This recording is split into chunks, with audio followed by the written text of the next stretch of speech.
अपनी कीमत पहचानो। बहुत समय पहले की बात है। एक छोटा सा गांव था जहां लोग सादगी से रहते थे। उसी गांव में एक आदमी रहता था। उसके मन में हमेशा एक सवाल घूमता रहता।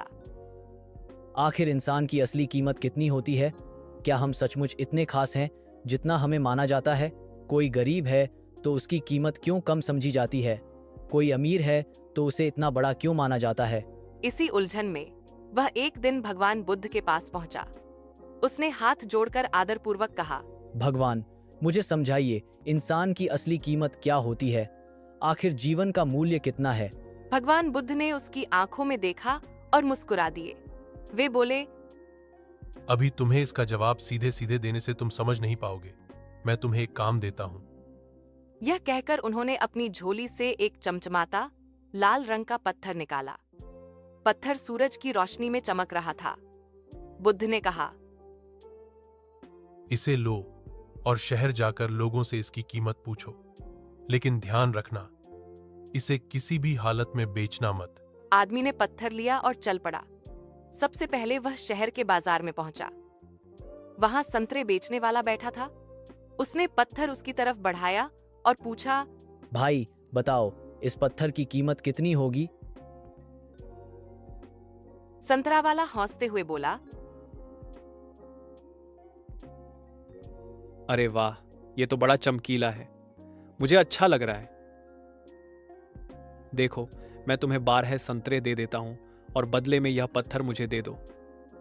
आदमी चौंका। उसने पत्थर वापस लिया और सोचा, इतना सुंदर पत्थर सिर्फ 12 संतरे का। वह बिना कुछ कहे वहां से आगे बढ़ गया। आगे चलते चलते उसे सब्जी वाला मिला। आदमी ने वही सवाल दोहराया। सब्जी वाला पत्थर को हाथ में लेकर बोला, वाह, ये तो बहुत अच्छा लग रहा है। ऐसा करो, मैं तुम्हें एक बोरी आलू दे देता हूं, बस ये पत्थर मुझे दे दो। आदमी फिर चुप रहा और आगे बढ़ गया। अब उसके मन में और सवाल उठने लगे। अब वह सुनार की दुकान पर पहुंचा। सुनार ने जैसे ही पत्थर उठाया, उसकी आंखें चौड़ी हो गईं। सुनार बोला, अरे, यह तो बहुत कीमती है। मैं तुम्हें अभी 50 लाख रुपए दूंगा। अगर चाहो तो और भी पैसे दे सकता हूं। 2 करोड़ तक देने को तैयार हूं। आदमी अब हैरान रह गया। सुबह जहां संतरे वाला सिर्फ 12 संतरे दे रहा था, वहीं सुनार करोड़ों की बात कर रहा था। लेकिन उसे याद था कि बुद्ध ने कहा था, पत्थर बेचना मत।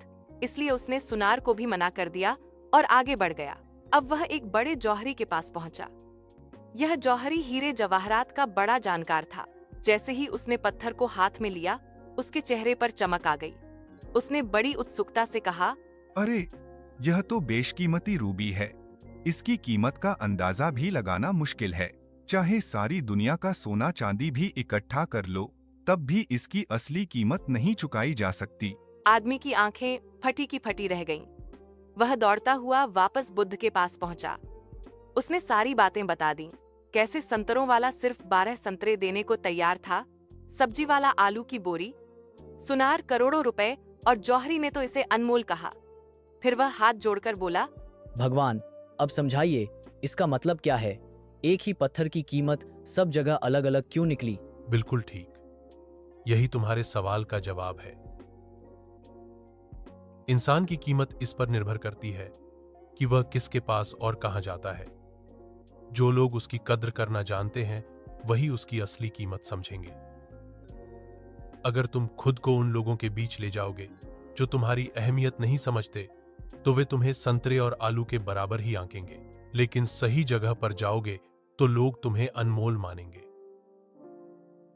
याद रखो, तुम सबकी असली कीमत अनमोल है। दुनिया का कोई भी खजाना तुम्हारी तुलना नहीं कर सकता। इसलिए हमेशा अपनी कीमत पहचानो और कभी खुद को दूसरों की नजरों से मत तोलो। बच्चों, इस कहानी से हमें क्या सीख मिलती है? हर इंसान अनमोल है। अलग अलग लोग हमें अलग अलग नजर से देखते हैं। हमारी असली कीमत वही पहचान सकता है जो हमें समझता है। हमें हमेशा अपनी कद्र करनी चाहिए और खुद को सही जगह पर रखना चाहिए। बच्चों, याद रखना, तुम सब अनमोल हो और तुम इस दुनिया के लिए बहुत खास हो।